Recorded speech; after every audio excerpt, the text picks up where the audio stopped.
So I have a couple of questions I want to ask you. How many among you are happy you're joining this conference this year? Raise up your hand.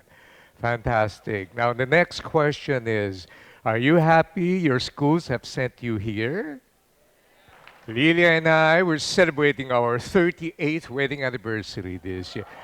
Don't clap. No. Wait. Don't clap. You don't know the story. We were engaged for 9 years before we got married. I forgot to marry her. Her father reminded me. Eyes in front, I'm the one on the left. So, she's my high school sweetheart, by the way. My one and only treasure and treasurer as well. Can I introduce you my kid? You know, in the eyes of parents, they still look like kids to you, but my son, he's young, but not so young. He's with us. And my son Brian is now a professional photographer. He's into this Leica photography thingy and a lot of cameras now. He's a musician.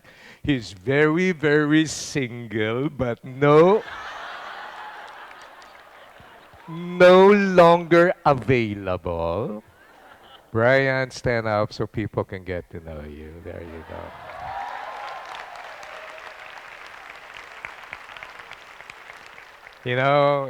The men in our family, we have one challenge, good looks run in the family.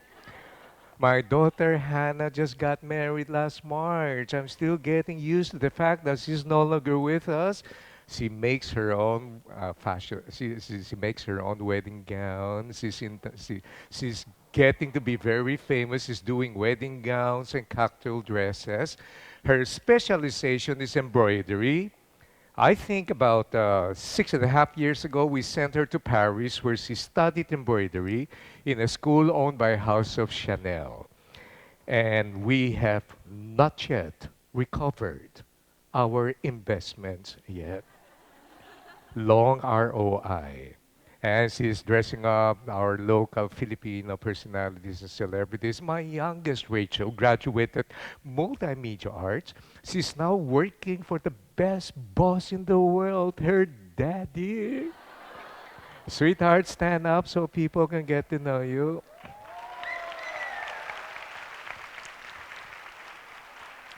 Last year, we had a very meaningful father-daughter conversation. You know, the type that brings tears to your eyes type of conversation.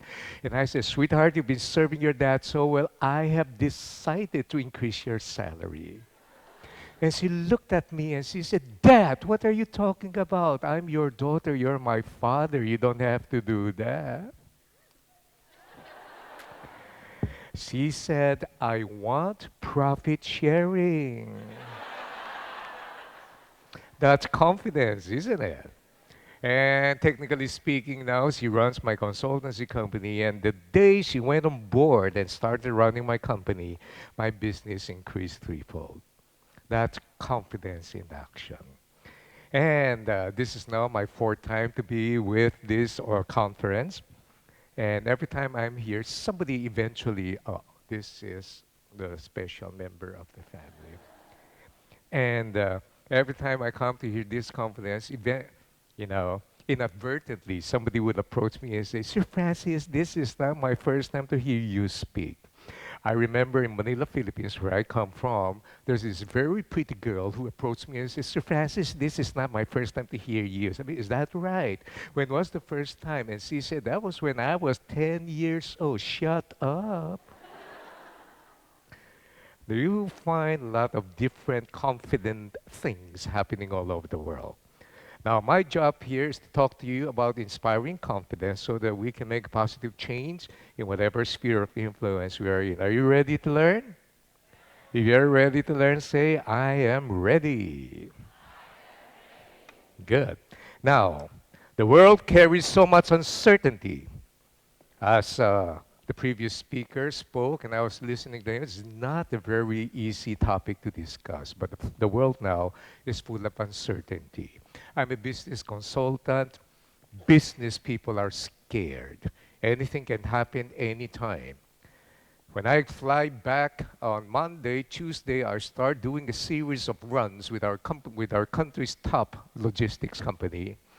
And the topic given me is extremely easy. The title is Digital or Die. Everywhere you go, companies now, they understand success has very, very short shelf life. The expiration date for success now is getting shorter and shorter and shorter. And by the way, as young people and young minds, you need to understand success is never static. You don't arrive at success. You wrestle with success. You hustle. You get it, you gain it, you lose it, you run after it, you hold it, and then you level up every day. That's the process of life and living, whether you like it or not. As I keep on saying, there's instant coffee, there's instant ramen, there's instant noodle. There is no such thing as instant success, all right? Do you agree? Everything that you want to have for keeps do not come easy. Maybe that's the reason why you're here. You're here to get more ideas, you're here to get more knowledge, you're here to get information on how to achieve success in life. Every day, you and I are at the mercy of our ideas. Life carries so many uncertainties. In fact, somebody says life is like the movies. If you're sad, that's drama. If you're upset and angry, that's action. If you're scared, that's suspense. If you look at the person beside you, that's horror. And now that you're laughing, that's called comedy. But every day, you and I are at the mercy of our ideas. My favorite philosopher, Dr. Dallas Willard, says, every day, our minds pick up ideas like our coat and our clothes pick up flint everywhere you go. And that's so true. And that's the reason why you and I have to be extremely careful in being able to discern which ideas that are for keeps and which ideas you are to discard. Not every information you have, you're going to be using. There are conversations, two kinds of conversations that take place in our lives. The conversations that take place inside your mind and the conversations that take place outside your mind. And all these conversations are happening all at the same time. They, they propagate ideas. They shower us with so many ideas. And today, with all the digital technology that you can find available, it's so easy for us to be picking up ideas, whether they are useful or they are harmful. Am I right? You and I are at the mercy of our ideas. The conversation that takes place outside our mind, this includes all the social media and the FB and the IG posts you see every day. Here's my question. How many among you are in Facebook, by the way? Raise up your hand. Not everyone. Of course, from China, you don't have it. How many among you are still with Friendster? It's no longer around, right? Can I introduce you to my Facebook page? Can I? Well, don't forget the number 2 after my name. You know why? I've written 19 books. The 20th I'm about to finish. My deadline with my publisher is next week. And people always have a tendency to want to buy my books after I speak, but you don't have to buy them. It's going to cost you money. I would rather that you connect with me in my Facebook page because every single day I post ideas. Ideas on excellence, ideas on work, ideas on finance, ideas on relationship, and that doesn't cost you a single cent, right? Good deal? Good. And why? Because I am in the business of propagating ideas that I feel should be very helpful, that can help people grow and tap into their untapped potential. Ideas are powerful, and everything starts in the mind. You and I have to understand that. Now, when I talk about the mind, I don't mean the brains. The brains is to the physical body, the mind is to the soul. That's the reason why whenever you find somebody doing things that are incoherent, you don't say, this person is going out of his brains. What do you say? This person is going out of his mind. We have to cultivate a very healthy mind. That is extremely important. Mind. What is it that we put inside? Why am I saying all of this? It is because everything emanates from here. Your level of confidence, the lack of it, the courage you need to go at a given task, the meaning and fulfillment you want to achieve, it all has its starting place in the mind. And this is very strange. Why is that so? Well, there are many talented and intelligent and educated people who could not maximize their potential simply because they lack the confidence to do things. And then there are those who are lacking in skills, competence, and talent who are overconfident. They think they have arrived, but they have not. What is confidence? Would you guys want me to share with you what confidence is all about? I consulted my very good friend, and I'm sure you're familiar with him. The name is Google Search. And Mr. or Miss Google says, confidence is defined as the state of feeling certain about the truth of something. By the way, let me tell you a little bit about truth. You don't manufacture truth. You don't fabricate truth. You stumble upon truth. Truth is reality. And here's the funny thing about truth as well. You add more to truth, that doesn't make it more truthful. An exaggeration is not truth. You reduce a little bit out of truth, that doesn't make it less truthful. I don't know. How many among you have been in love? Raise up your hand. Okay, you didn't understand my question. I'm going to ask that one more time. How many among you have been in love? Raise up your hand. Now, would you like your friend to be truthful with you or just a little bit less truthful with you? You want to be very truthful with you, isn't it? That is one thing that we have to understand. You don't manufacture, you don't fabricate, you stumble upon the truth. And adding more to it will not make it more truthful. That's what confidence should be. Confidence is defined as a state of feeling certain about the truth or something. It is also defined as a feeling of self-assurance arising from one's appreciation of one's own, what are those two words? Abilities or qualities. Now, with that as a mind frame, let me share with you what confidence is not.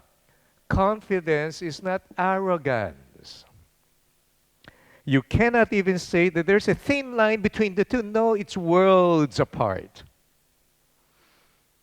One sips of insecurity. I don't know. Can I be honest with you? I'm going to ask you a personal question. Have you ever encountered people who are so proud and brash and rude and arrogant? Have you? Or what about you? Have you ever stumbled upon people who are so proud and arrogant? Have you? Yes or no? Yes. Are they with you now? Give me the names. We'll fix them, right? In all of my years of doing personal development program and growth, one thing I've noticed is pride is usually a camouflage or a disguise for insecurity. Meanwhile, the real winners and the real competent people, they don't have anything to prove anymore. As a matter of fact, their challenge is how to keep themselves humble because they don't want to be the star of the show all the time, and they want to help other people too. Big world of difference. They're not separated by a thin line. Confidence is not persona. This is beautiful. I did my own research. This time I did not consult Mr. Google. The beauty of the Greek vocabulary simply defines persona as a mask. Persona is putting on a mask. And what's this? Today, as we live in a social media saturated world wherein there are so many personalities posting a lot of stuff that may not be reflective of the real situation, isn't it? I make sure I share this with the young people everywhere in the world that I speak to. Hey guys, look at me. This is very important.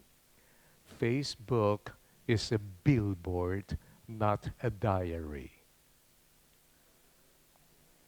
So every time you look at your own life and then you compare that with the Facebook post of other friends, you feel so miserable. How come they're having such a great life and my life sucks? Hey, you don't understand what you're looking. Maybe that's contributory to causing unneeded and unnecessary stress and mental health issues among the young. Not worth it at all.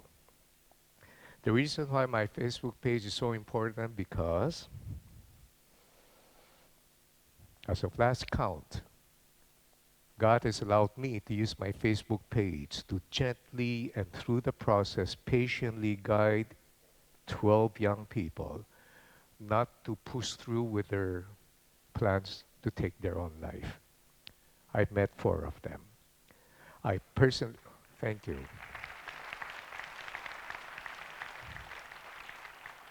I don't monetize my Facebook, although with my regular clients, I do some brand endorsements. But I do answer every question. They send me their personal message. So many people ask me for advice. 10% business advice. 90% all about love. Don't know why. Persona.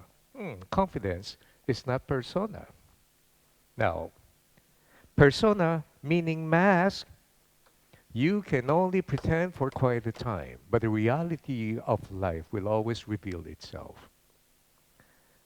Now, you may hate me for this, but I'm here as your friend. I'm not your enemy, all right?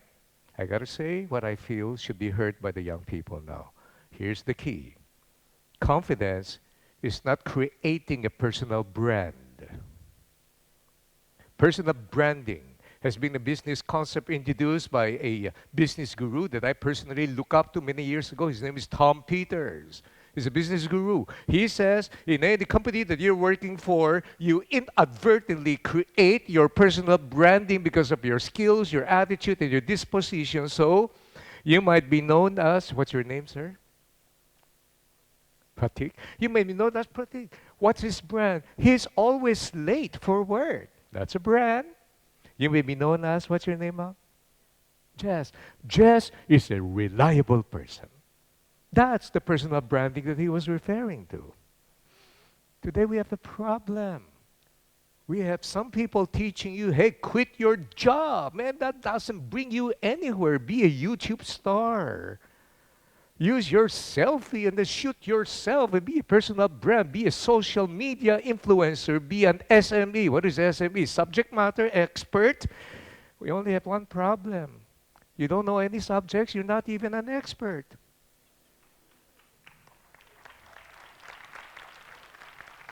And that's why today in LinkedIn, you see so many young people taking shots of themselves saying, hi, I just want to share with you. That's crazy. That's dumb, man. That's so dumb. Personal branding says business used to be B2C, then it became B2B. You know what personal branding is? It becomes me to me. Sheryl Sandberg, who's the second highest person in Facebook, says toothpastes have brands, human beings do not. Products have brands, human beings have a voice. Adam Grant, the up-and-coming rising star, professor in Stanford and Harvard, and he is a consultant to Facebook. He says, the more you build your personal brand, the more inauthentic you become. And that is very, very true. Here's what your brand should be. You do well, you achieve more, you be excellent, and then somebody else will assign you your brand. You don't build it yourself. That's not confidence. That's not confidence at all. That's why I'm going to share with you a couple of things that I hope you will find useful. How can one be an SME, a thought leader, an influencer without abilities and qualities and experience and knowledge and competence? The answer is very simple. You cannot. With social media and the use of digital devices, one can read a book, copy an article, mimic a speaker, and then shoot oneself and pretend to be an expert. That's not confidence. That is what? Letter P, persona.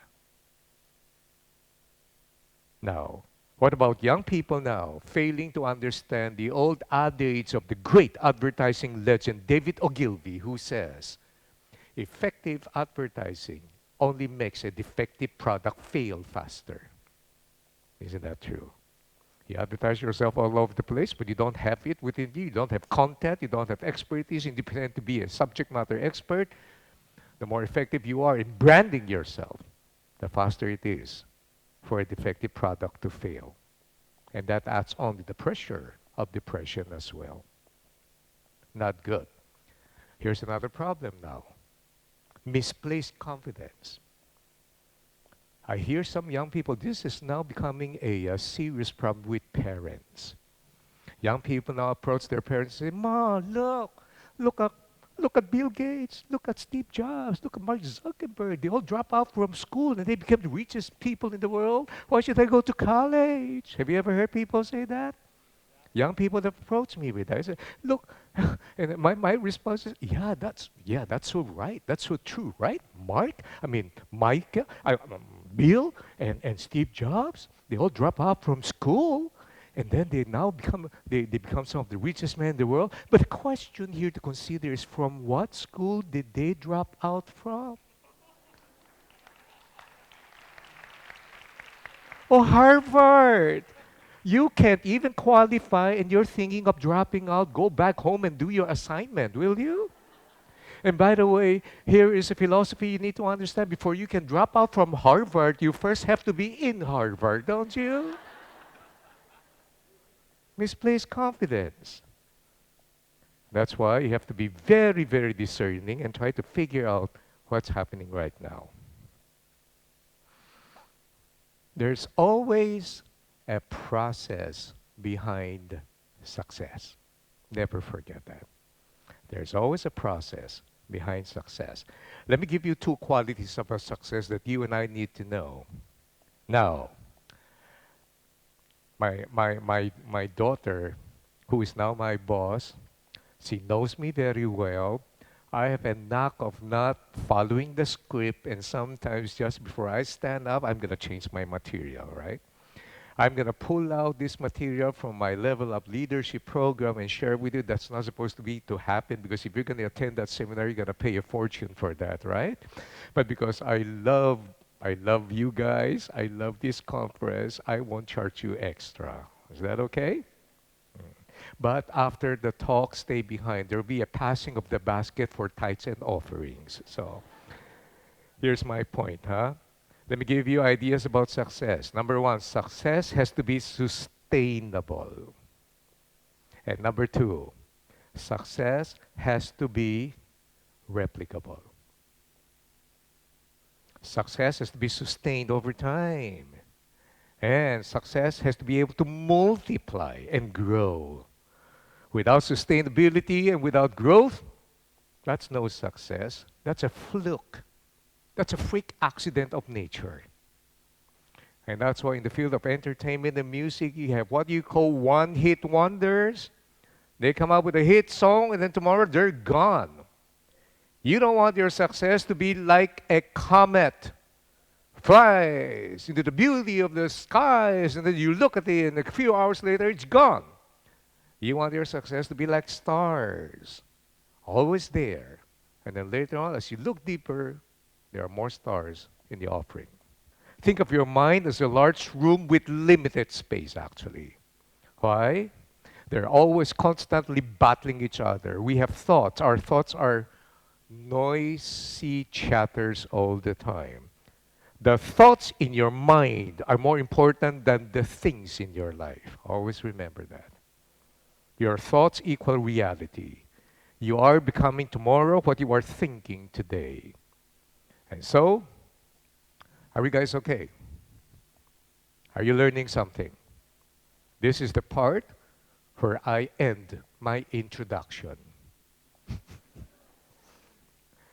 Let me share with you a couple of ideas that I hope you'll find useful, and I hope you can take this with you. You don't like it, that's okay.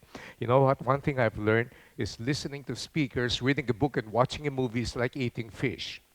You throw away the bones, but you swallow the meat, right?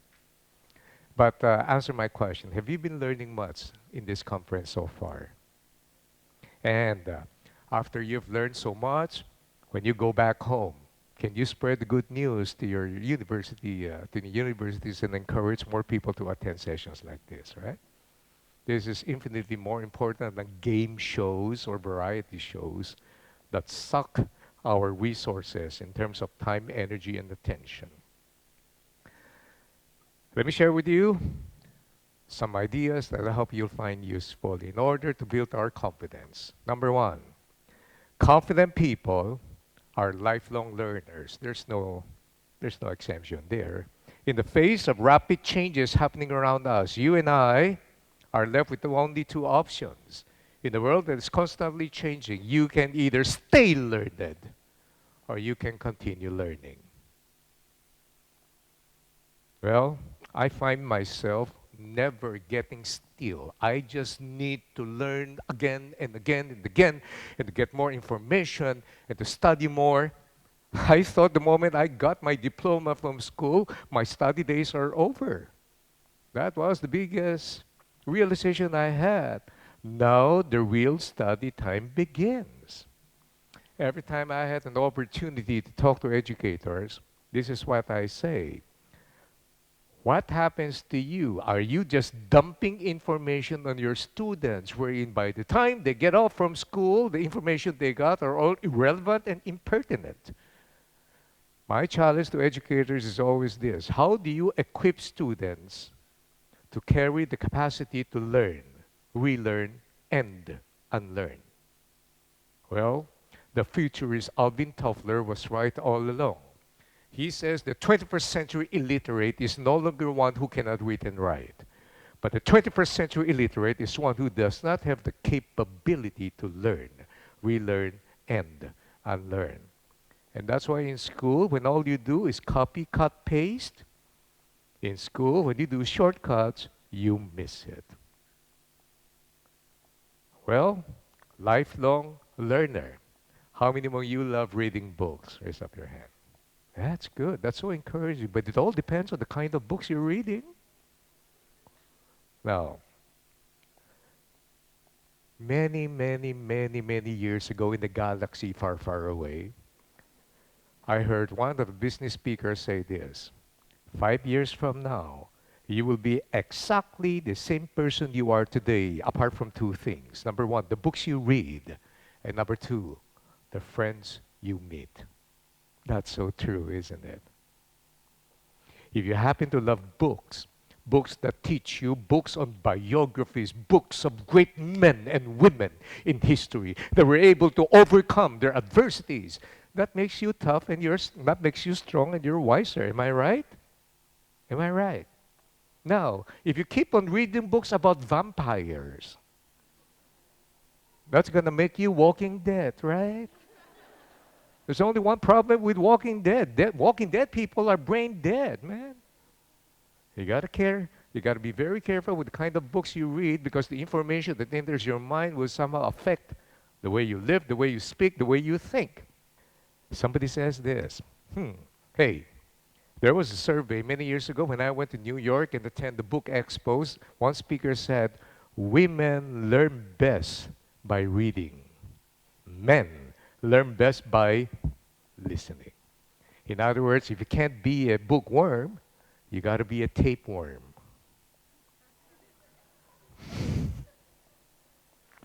Somebody says this beautifully: 1 year of listening to audio materials and you will earn a bachelor's degree. That means every day for 1 hour.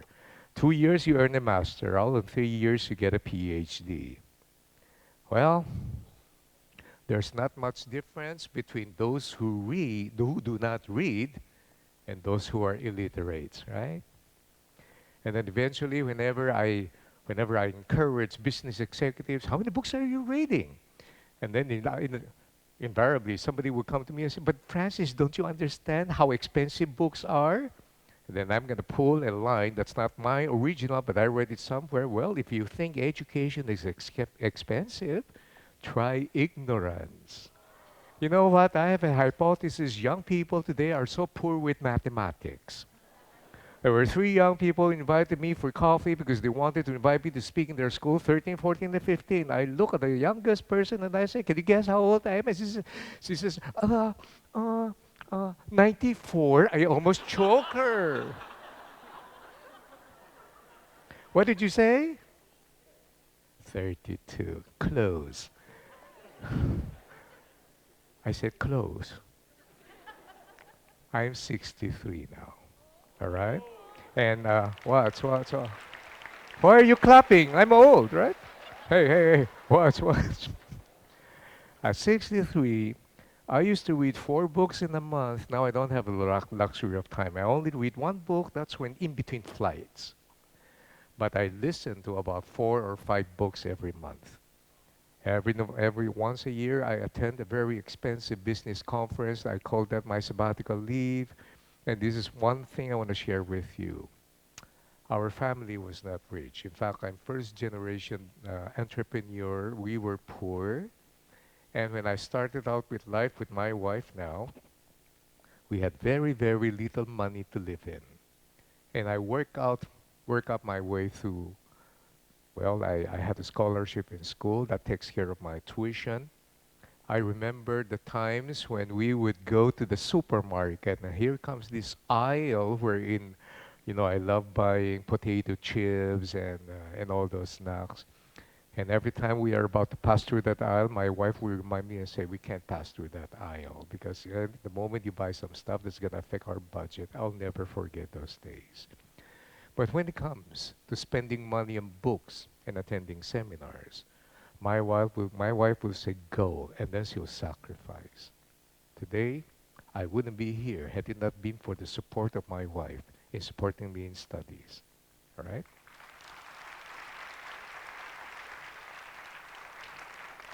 That's why it is extremely important to find a very reliable life partner, all right? Don't just go for good looks. They're not reliable. Well, read, and read. And make sure you read good books. We don't have time. But if you want me to recommend some good titles and books for you, I'm going to share with you. Just write me questions and I'll do that for you.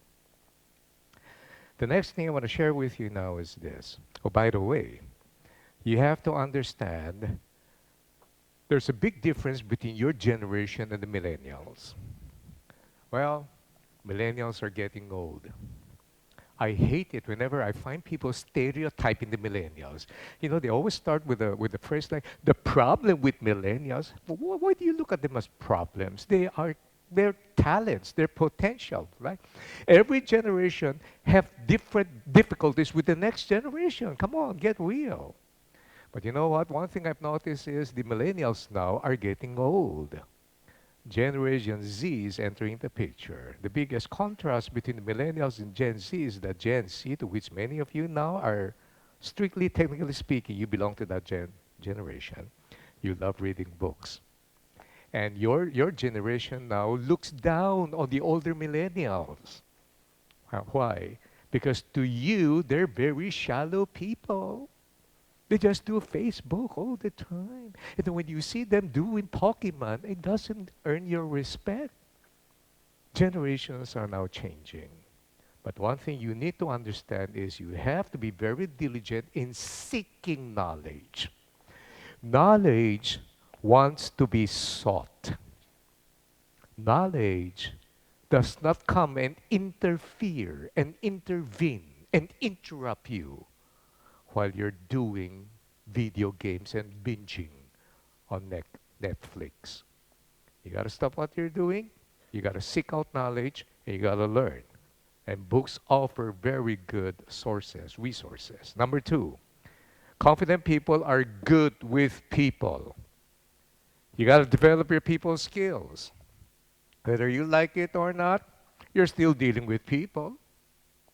Stanford Research Survey says success is 87% people skills and 13% product knowledge. How do you like that? This is no longer a world wherein you say, As long as I'm good with that idol, leave me alone. No, no, no. You can't be left alone. You can't be left alone inside an asylum. But you can't function on your own. We all need each other, right? So learn people's skills. Hey, a couple of years ago, they said that the key to being successful is to have high IQ. Today, everybody knows high IQ is good, but you need what? High EQ.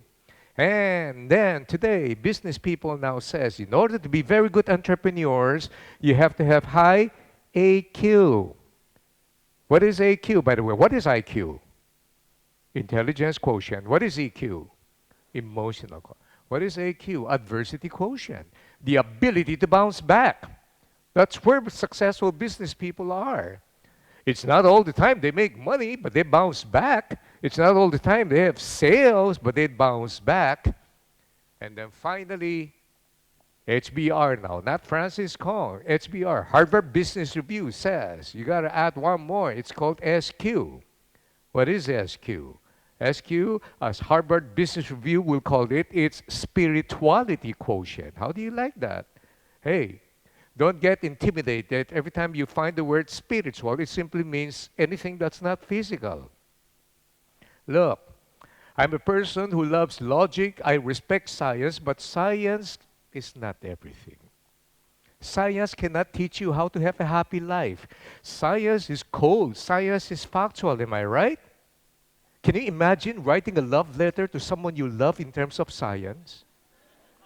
The moment my ocular nerve notices you, there's a driving compulsion that gives me the drive to want to exchange body fluid with you. Man, yucks, right? What does that mean? The moment I set my eyes on you, I wanted to kiss you, right? Business experts now are saying, well, high IQ, high EQ, high AQ, high SQ, they're no longer sufficient. You got to have high LQ. What is LQ? Not lovers quarrel. High LQ simply means you got to have a likability quotient. You need to be liked. You got to have people skills, man. All things being equal, the person who is more liked will always get the opportunity. All things being not equal, the person who is more liked will still get the opportunity. People love to do business with people they love. Executives and business owners want to promote people they like. And that's the reason why you may be good, you may be competent, but if you don't have the skills to deal with people, you are automatically putting yourself in a very difficult, disadvantageous position. And by the way, it is not easy to deal with people who are different from us. We love to be with friends we know, right?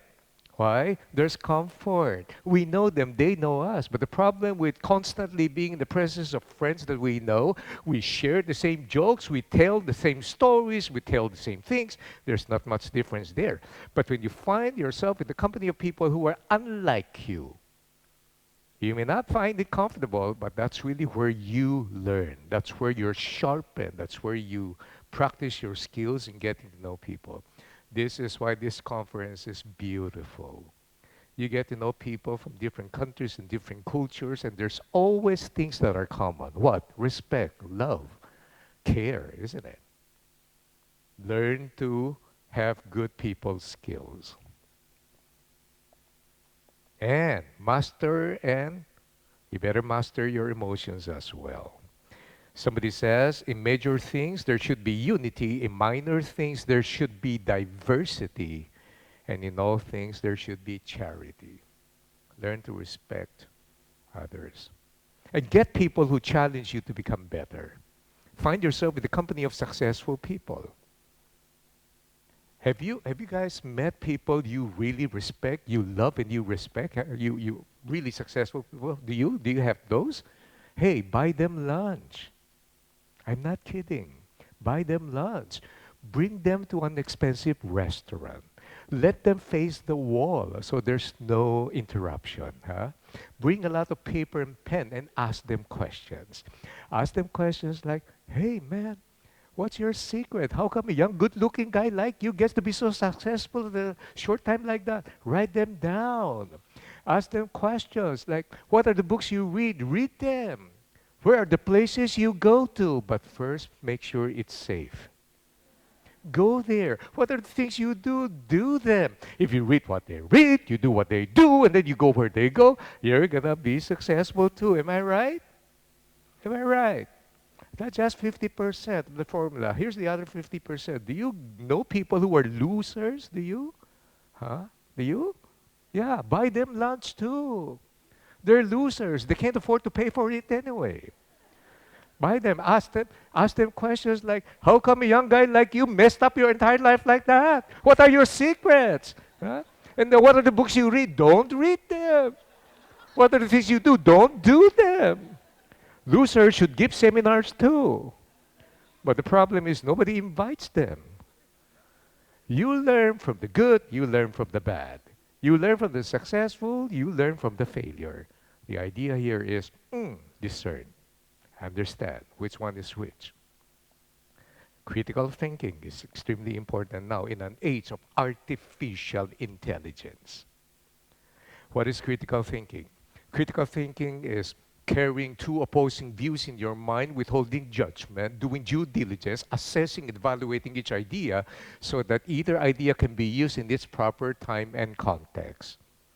And the antithesis to critical thinking is mindless, thoughtless, social media bashing without even thinking.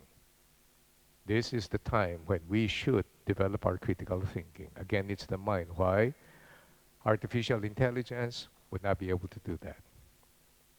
I love what Amos Tversky, who's a very good friend of the Nobel Prize winner Daniel Kahneman, said. I deal myself with, I'm never threatened by artificial intelligence. Not exact words, I'm just paraphrasing. He says, I'm not threatened by artificial intelligence, but I'm so afraid of natural stupidity. Learn, think, and discern. Make the right decisions. Develop people's skills. Next. But the real successful people are the happy people, and the happy people are always the thankful and grateful people. Look, there are many things in your closet today that no longer make you happy.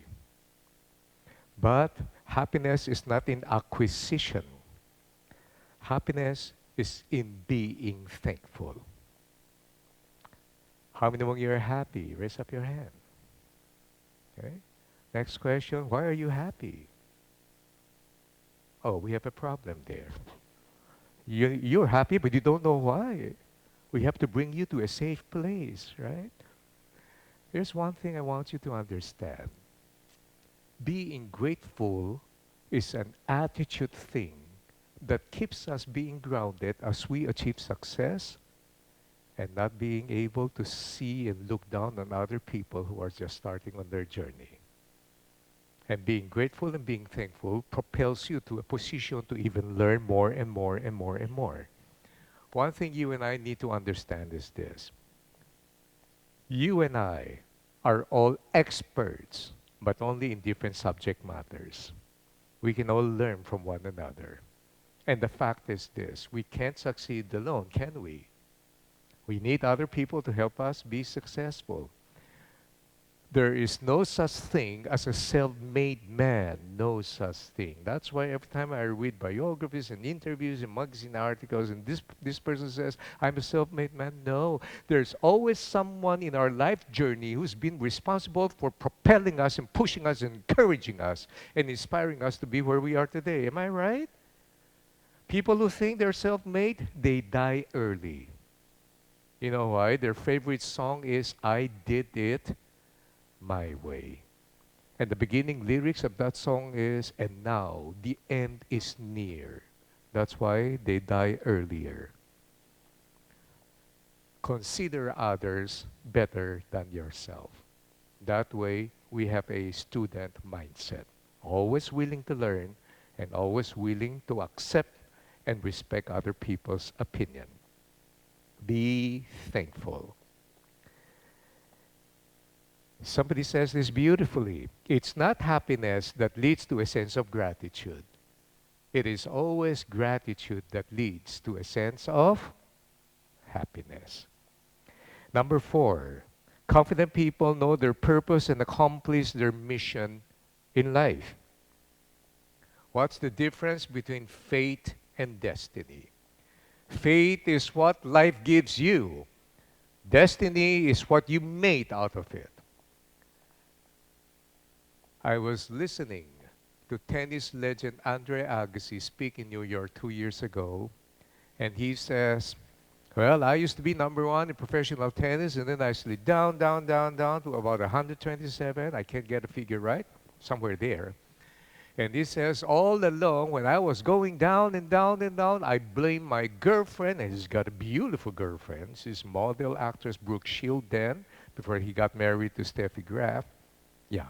And then he said, I blame my coach, I blame my team, I blame my country, I blame my economy, I blame everything except myself.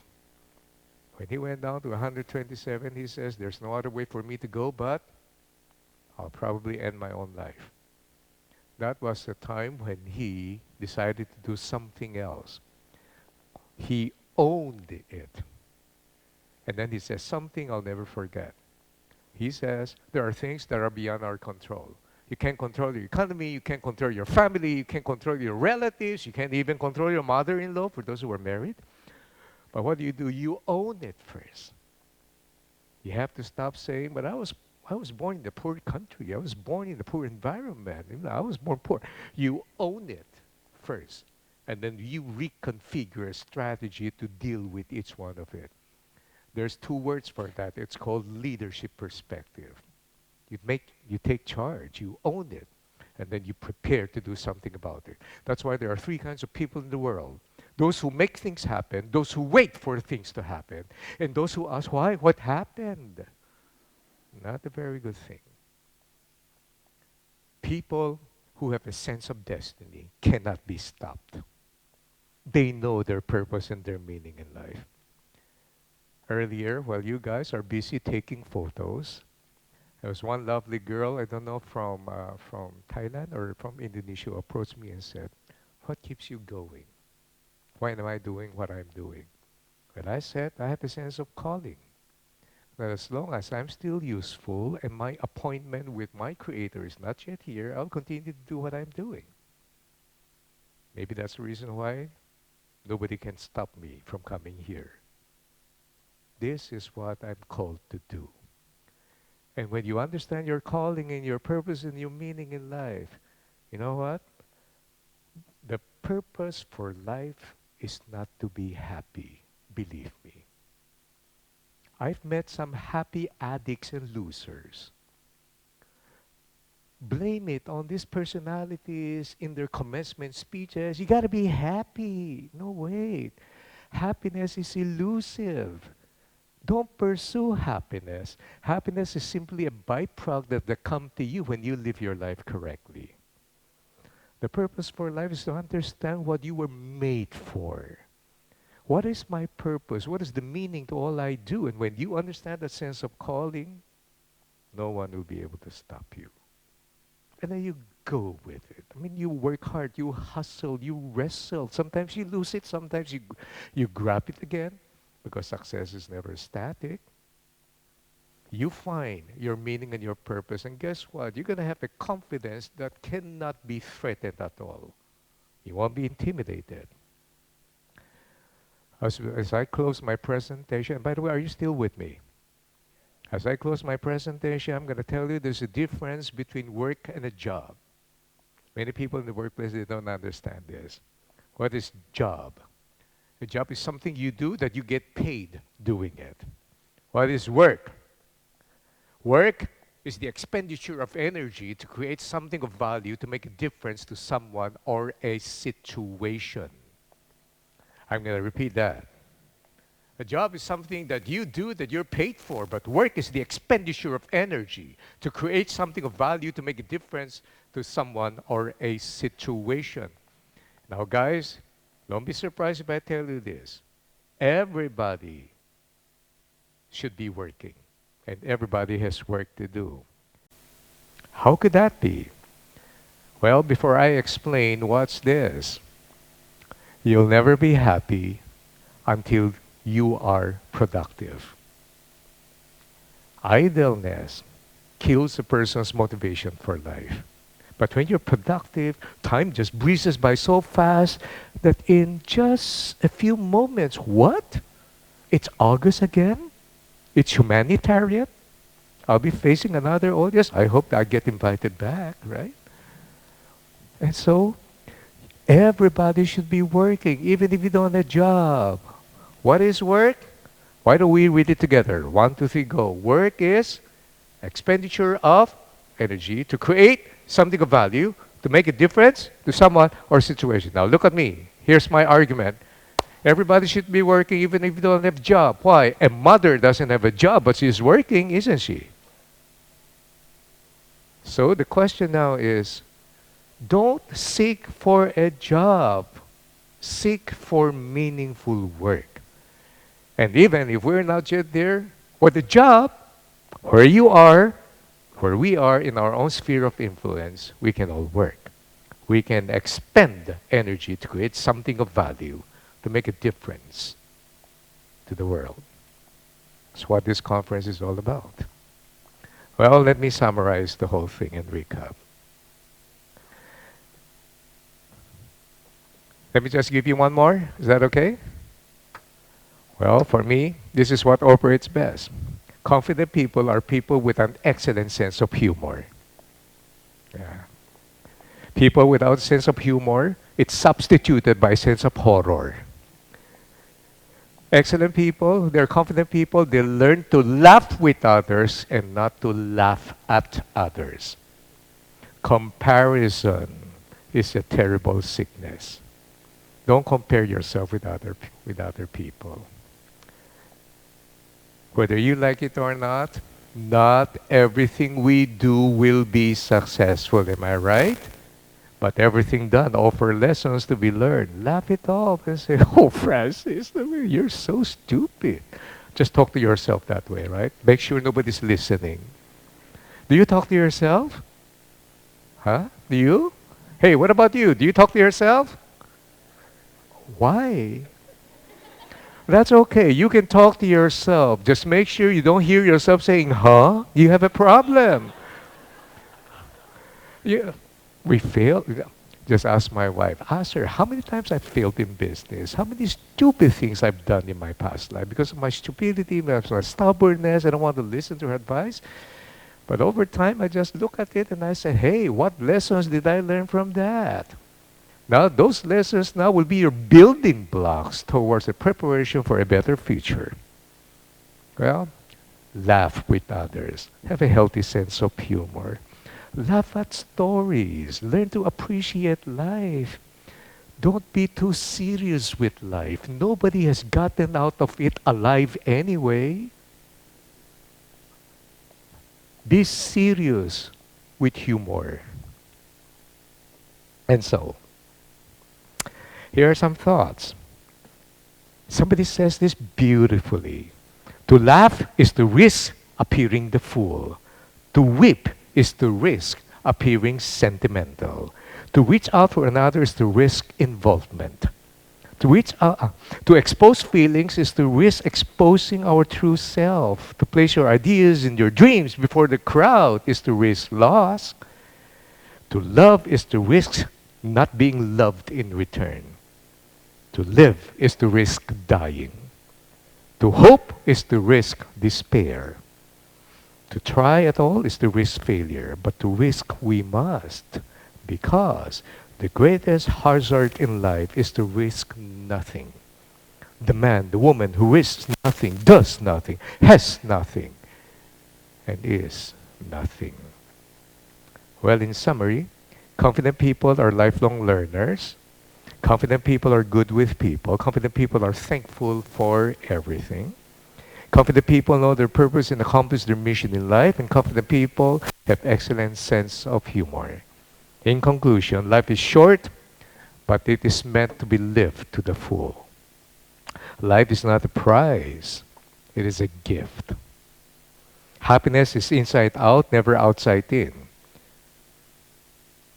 And let me end with this beautiful, beautiful, short piece. I can't even know who originated this. Somebody says, you wind the clock of life but once, and no man has the power to tell just when the hands will stop at late or early hour. To lose one's wealth is sad indeed. To lose one's health is more.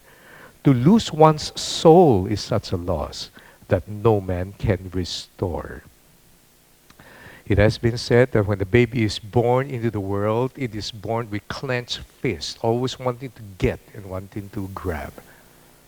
But when a man departs from this world, he departs with open palms to show the world that there's nothing he or she can bring with him. Beautiful thought to consider. Well, learn from life. Be good with people. Be thankful for everything. Accomplish your mission. Learn to laugh with life. And be confident. Live your life well. Serve people well. And then the life that you live it to the full, understanding your purpose and meaning. Some days are long, life is short. Even though you work hard and some days you're tired, but at the end of the day, you can put your head on your pillow and say, it's been a good day. I've given it my best shot. And I want you to give it your best shot. Thank you very much for your attention. Bless you.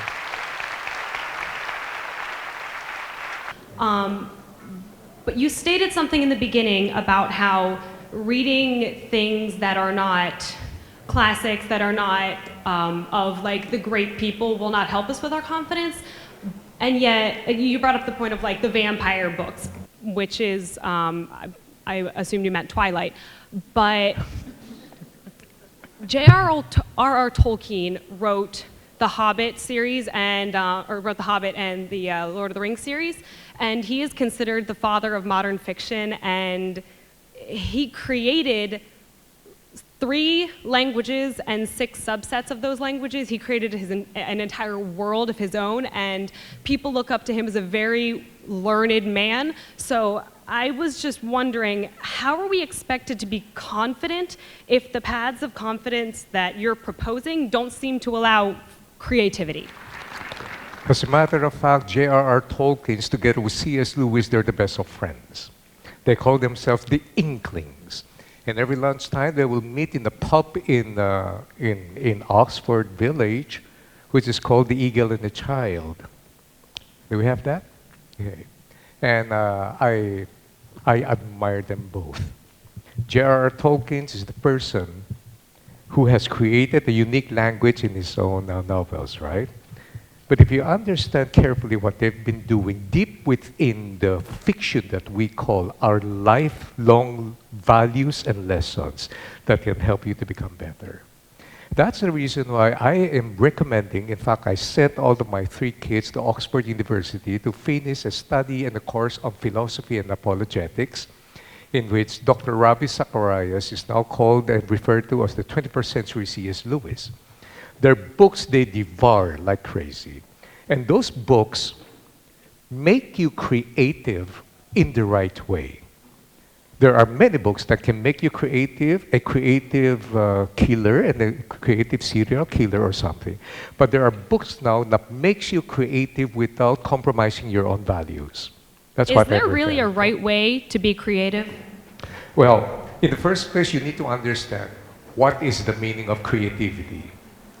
Many people do not understand. They think that creativity is in a vacuum being struck by lightning rod and then you suddenly get inspired to do things. Not really. Creativity is simply meaning you look at the same thing with different lenses of eyes, with different perspective. Now, in business, if you're not creative, you're dead. And this is what I say. The source of creativity is what I call copytivity. You have a benchmark. You start somewhere, you develop the concept, and then you don't plagiarize, you don't copy, but you develop your own style. And when you take a look at business, it operates the same way.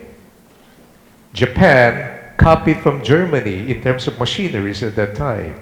Taiwan and China, they copy from each other until they develop their own ways as well. So that's what creativity is. Here's the question. How can you be creative in a vacuum? And that's why you want to be creative, you read the good books that can help you develop more ideas so that you can now take a look at the same thing with different lenses of perspective. Well, I guess then we can agree to disagree. Okay, thank you. Hello. Yes. Thank you for letting me speak. My name is Tia Joseph. I am from the Myanmar and I am from the University of Mandalay. I love your speech and I love the way you're speaking. You are very calm, peacefully, but still lovable and enjoyable. I am arguing my argument.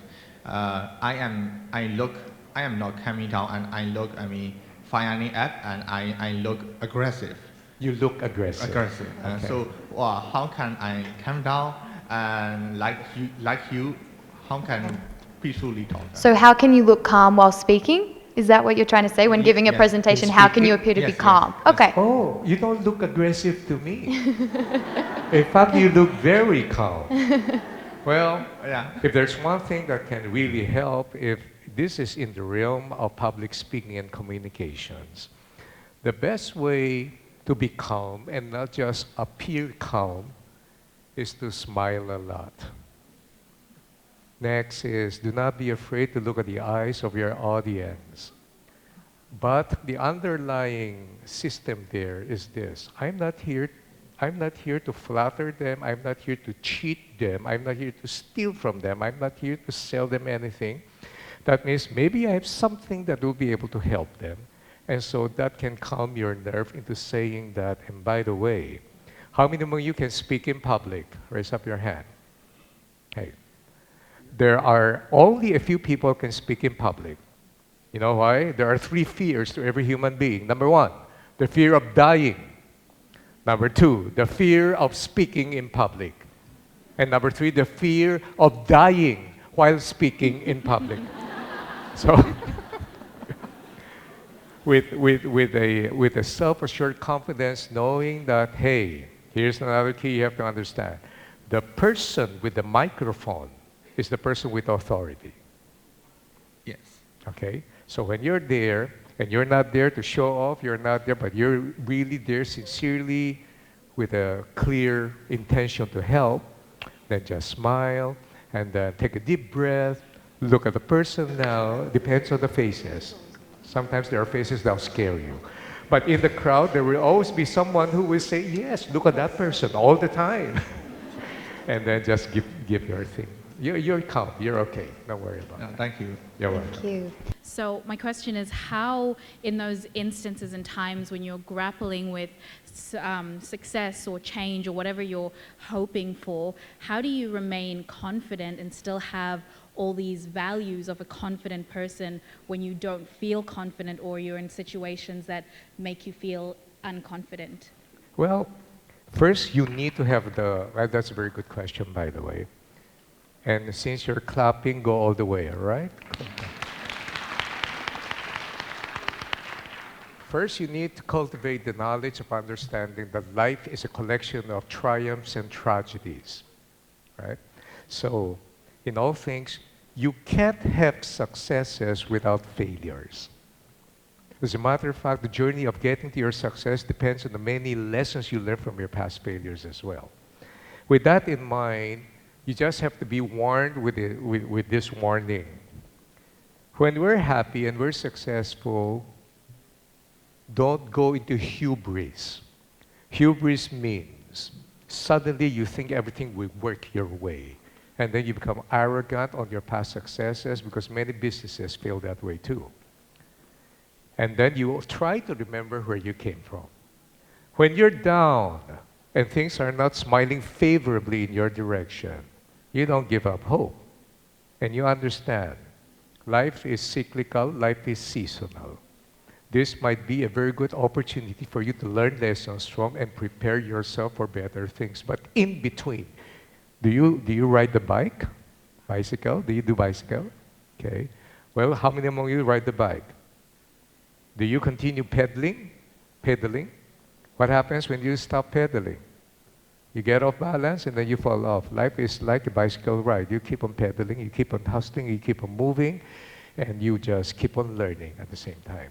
So it's always a matter of balancing the two. When you're good and great, stay humble. When you're not doing well, stay hopeful. And then you continue on your journey. All right? My name is Ali. I'm from Beirut, Lebanon. I would like to ask two questions, actually. I'll try to be short. So basically, when I did my, I'm an MBA graduate recently. So I did my MBA in Grenoble, and they brought one speaker regarding personal branding, and they were motivating us to like be more, how to say, like posting a lot on social media, trying to be like visible and so on. So I would like your point of view on this, whether we should be like this or like where's the limit, or because you said you're like against personal branding and you're more like a voice. That's the first question. Second question regarding public speaking. So to be successful now in businesses, you have to be like a public speaker. You have to be able to deliver a speech in front of at least like 10, 15 employees, the minimum. So how can we improve the skill of public speaking to become public speaker, or at least like have the confidence to stand out and speak? The second question is, how do you develop your communication skills? You don't have to be in public and speaking to a crowd of 1,000 plus people, but when you do your presentation, you show your project, you will have to communicate, right? Let me give you some references. Lately, some of the books on communications would help very well. Talk Like TED would be a good book to study.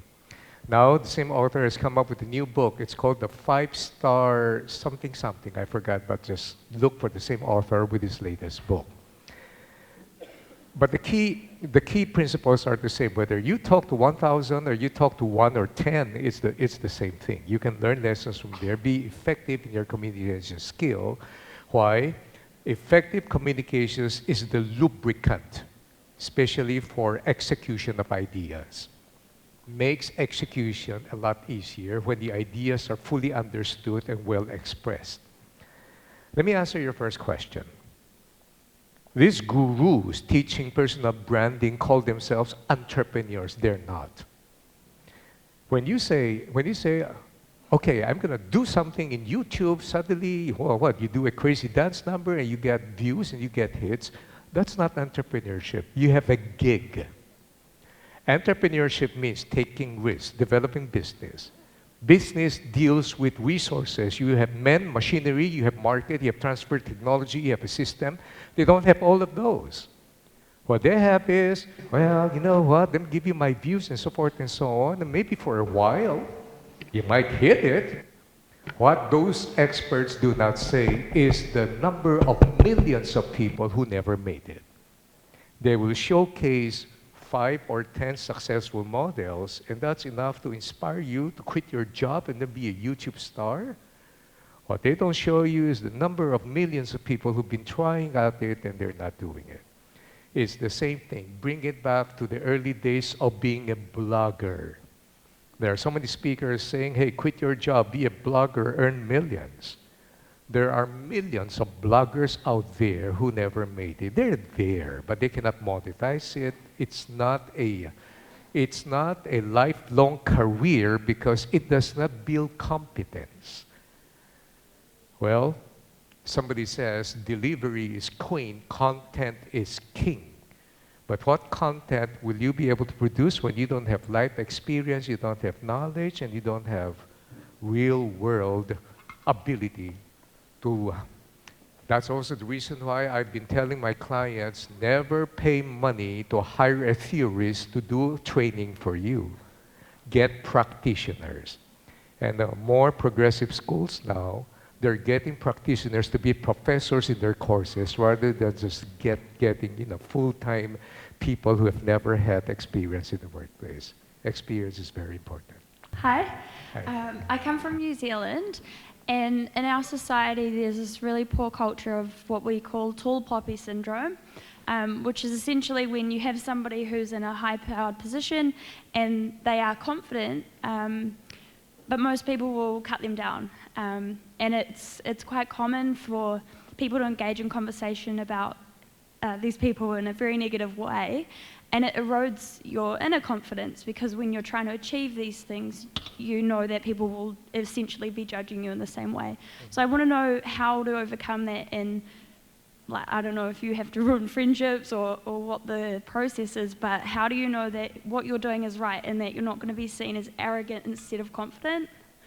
Well, one thing, that's a good question. Yeah. One thing I've learned in life is this: when you start out with your career, you're going to make a lot of mistakes. There will be bashers, whether you like them or not, right? Not everyone will like you. Some people will fight you, some people will attack you. This is the most important lesson you have to learn at this stage in your life. When you're starting out, their opinions do not define you. They're just opinions.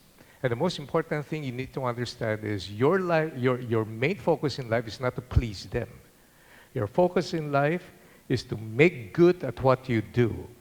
And when you become better and when you achieve a certain degree of success, the bashing will intensify. The attacks will be tremendous. By that time you are there, you will begin to understand the bashing and the attacks at this stage become compliments. In other words, whether you start or whether you're there, they're just opinions. They don't define you. What defines you is the kind of person you begin to develop as you learn from the experience until you get there. All right?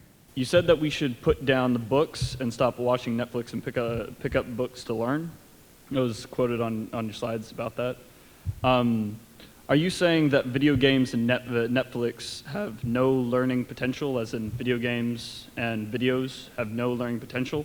And Well, if so, yeah. how are we supposed to direct learning towards visual and kinesthetic learners of the world, consisting of 65% and 15% of the population, respectively? Well, if you can replay everything that I said, I never said that that's not useful.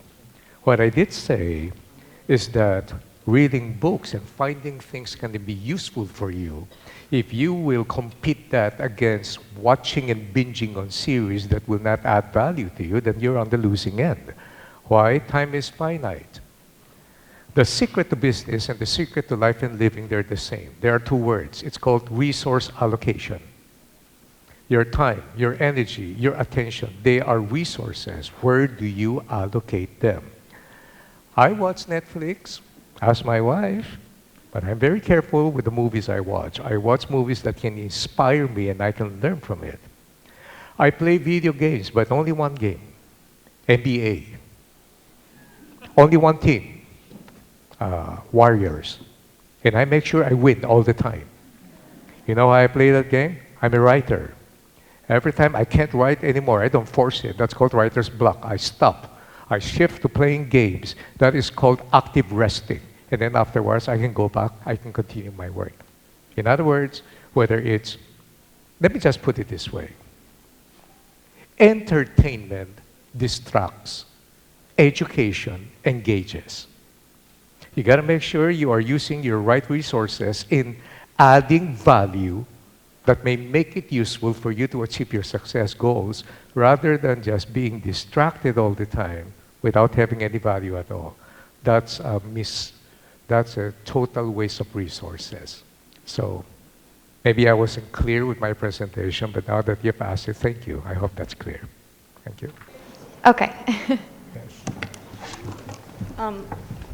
Hi, I'm Michelle. Hi. One of the problems I've had being a young professional is that it's really difficult to get actionable feedback from supervisors, because I think people are afraid to make you feel like you can't do something, or that they're afraid to discourage. So how would you go about getting really solid, workable feedback? Oh, even in the world of business, the 360-degree feedback now has been getting a lot of negative raps. Why is that so? Because there are many supervisors, managers who don't want to hurt their feelings, and that's why when the feedback mechanism comes, they just say average, average, average, average, average, average. And then when it comes to the people who are giving feedback on their bosses, they're so afraid that their boss might take it against them. So for me, it's the feedback mechanism that works effectively is when there is first a connection of trust between the leader and the people first. Without trust, everybody's just play acting. And so, there are times when I need to correct people in the workplace. This is a very important principle I'd like you to remember. Connect first before you can correct them. So connect first before you correct. And maybe that's even helpful. Rather than just going through a mindless mechanism of feedback that doesn't mean much and then that's not reflective of the true realities of the workplace.